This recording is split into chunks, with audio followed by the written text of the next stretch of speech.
Hello, friends of Second Presbyterian Church. My name is Miss Hadley. I am the Sunday Shepherd at Sunday School with Miss Kat and Miss Ann in the mornings. And today I'll be reading our story from 1 Samuel, book 17, about Goliath, giant, and the shepherd boy.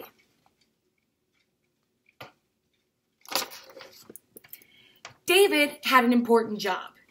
Every day he took care of his family's flock of sheep. It was his job to keep the sheep safe from danger. Sometimes he would use his slingshot and stones to scare away wild animals that hurt them. I wonder, how many sheep do you think David took care of?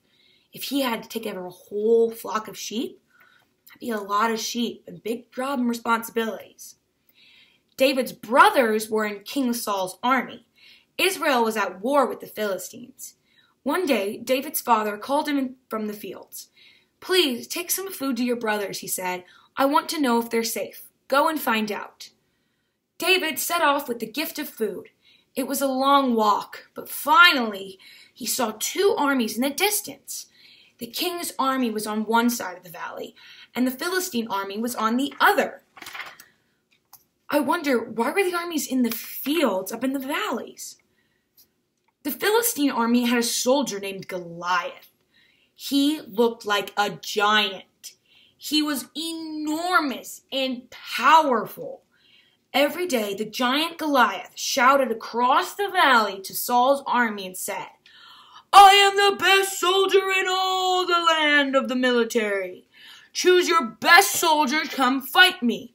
If he wins, your people will win the war. If I win, your people will be our prisoners."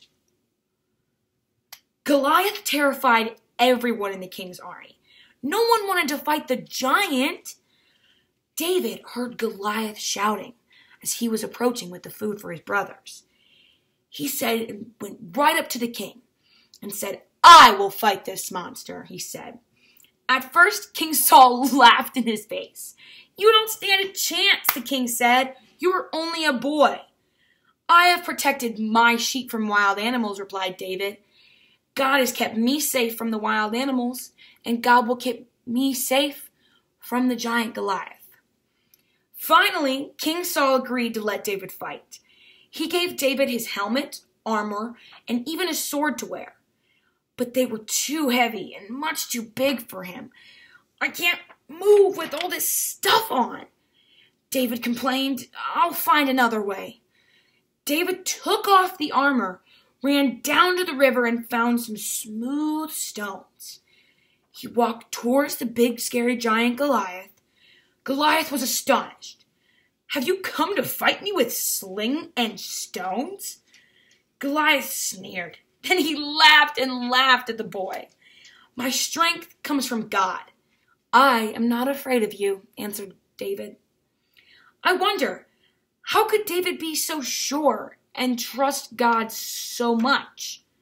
How did he know that God would protect him even from the big scary giant Goliath with just a slingshot and stones?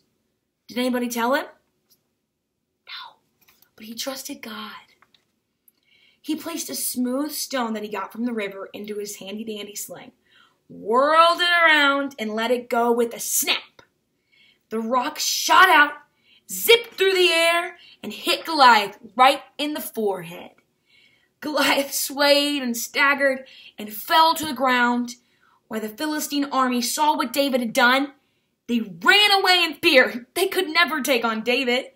David had won the war, and he was a hero. So everyone was scared of this big, bad, scary giant, and this little tiny boy defeated him with a simple slingshot and stones. I hope you guys enjoyed this story today. If anything, remember that God will always help you no matter the tough, hard, scary situations when you're facing the biggest, scariest, strongest monsters. You will always have someone in your corner or a slingshot in your pocket to help you get through it. I hope you guys are having a nice weekend. Have a great rest of your day. God bless you all. Hope to see you again soon, my friends.